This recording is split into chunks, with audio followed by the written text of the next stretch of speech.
سعودی عرب سے آشنا شاید ہی کوئی ایسا شخص ہو جس کے لیے جدہ اجنبی لفظ ہو۔ یہ شہر سعودی عرب کا تجارتی اور سیاحتی دروازہ ہے، جس کے ذریعے نہ صرف سعودی عرب کی سمندری تجارتی سامان کی آمد و رفت ہوتی ہے بلکہ مذہبی یا تفریحی سیاحت کے لیے آنے والے زائرین یہیں سے ہی مملکت میں داخل ہوتے ہیں۔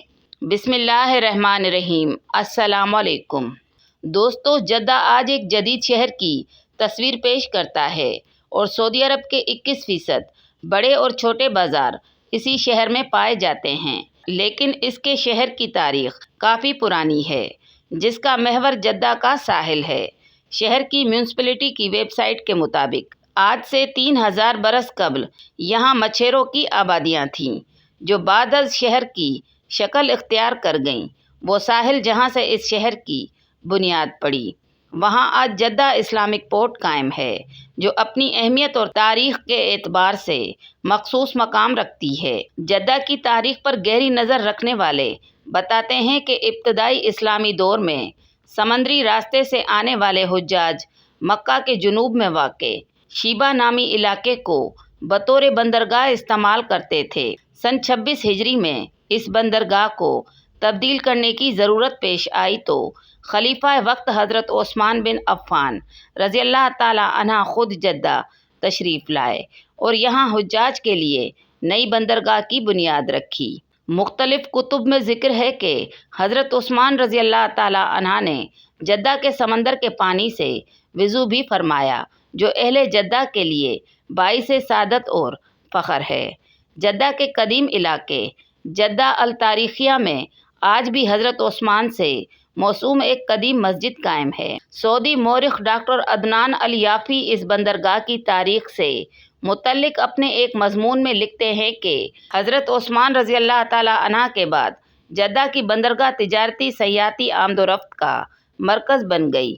اموی دور میں جدہ مکہ سے مکمل طور پر منسلک تھا اور مکہ کے ساحل کے علاوہ بیت المال بھی جدہ ہی میں تھا۔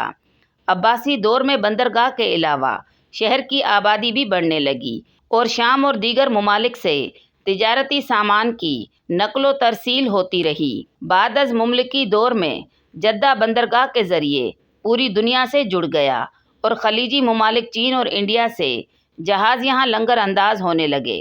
برصغیر کے مسلمان عرصہ دراز تک حج کے لیے سمندری راستہ ہی استعمال کرتے تھے۔ جدہ بندرگاہ حرمین شریفین کے لیے ان کی پہلی منزل ہوتی تھی۔ پاکستانی جریدے بزنس ریکارڈ میں شائع ہونے والے ایک مضمون کے مطابق برصغیر کے حجاج مغلیہ دور کے اواخر تک مکہ جانے کے لیے بری اور بحری دونوں راستے استعمال کرتے تھے، تاہم زمینی راستہ لمبا، مشکل اور پرخطر ہوتا تھا، لہٰذا حجاج بحیرہ احمر کے راستے کو ترجیح دیتے تھے۔ تاہم 16ویں صدی عیسوی میں قزاقوں کا خطرہ بڑھنے اور پرتگیز افواج کی موجودگی کی وجہ سے یہ راستہ بھی دشواریوں سے خالی نہیں رہا، جن کو حل کرنے کی صورت پرتگیز اجازت نامے کا حصول ہوتا تھا۔ برطانوی دور میں سفر حج پر توجہ دی گئی اور اس کا باقاعدہ انتظام کرنے کے لیے مشہور سیاحتی ایجنسی تھامس کوک کو سرکاری طور پر حج کا ٹریول ایجنٹ مقرر کیا گیا۔ 1927 میں ممبئی پولیس کے کمشنر کی سربراہی میں 10 رکنی حج کمیٹی تشکیل دی گئی۔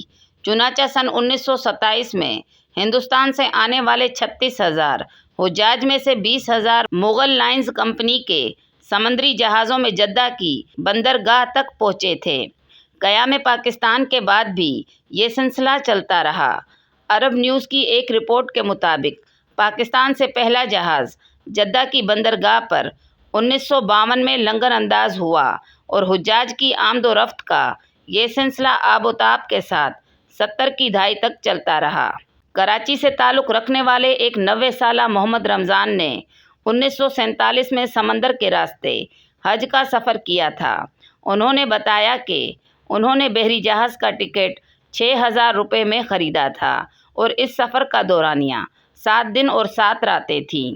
ہوائی جہاز سے سفر آسان اور سستا ہونے کے بعد سمندری راستے سے حج کی روایت ختم ہو گئی۔ 2014 میں پورٹ اینڈ شپنگ کے وزیر کامران مائیکل نے جدہ کی بندرگاہ کے لیے سمندری حج سروس دوبارہ شروع کرنے کا اعلان کیا۔